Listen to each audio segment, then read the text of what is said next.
जी आतिफ, ग्वांटानामो बे detention camps की निगरानी का काम JTF या जॉइंट टास्क फोर्स के ज़िम्मे आता है, जो कि एक कंबाइंड ग्रुप है अमरीकी आर्मी, अमरीकी नेवी और अमरीकी एयर फोर्स का। हमें मौका मिला कि हम JTF जॉइंट टास्क फोर्स के कमांडर रियर एडमिरल टॉम कोपमन से बात करें और उनसे पूछें कि क्या उनके इल्म में है कि इन डिटेंशन सेंटर्स में या डिटेंशन कैंप्स में कुछ पाकिस्तानी शहरी भी मौजूद हैं।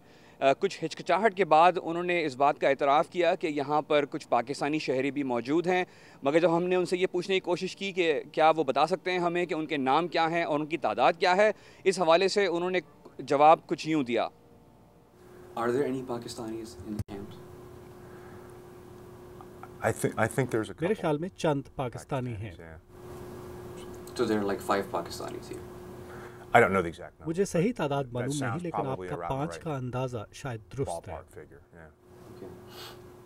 रियर एडमिरल टॉम कोपमन, जो कि जॉइंट टास्क फोर्स JTF के कमांडर हैं, बकौल उनके उन्होंने इस बात का एतराफ़ किया कि तकरीबन 5 पाकिस्तानी शहरी इन डिटेंशन कैंप्स में मौजूद हैं। मगर इस सवाल के जवाब में कि क्या हमें उनके नाम बता सकते हैं, उन्होंने कहा कि ये सिक्योरिटी कंसर्न्स की वजह से ये क्लासिफाइड इन्फॉर्मेशन है, तो वो हमें उनके नाम नहीं बता सकते।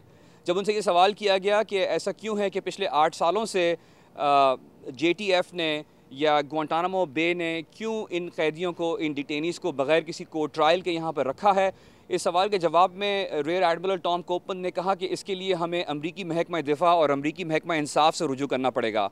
जहाँ तक JTF का ताल्लुक है, उनका काम सिर्फ ये है कि यहाँ पर डिटेनीज़ के साथ किसी किस्म का तशद्दुद या टॉर्चर ना हो और उनके खाने पीने का और उनकी सेहत का इंतज़ाम बरकरार रहे।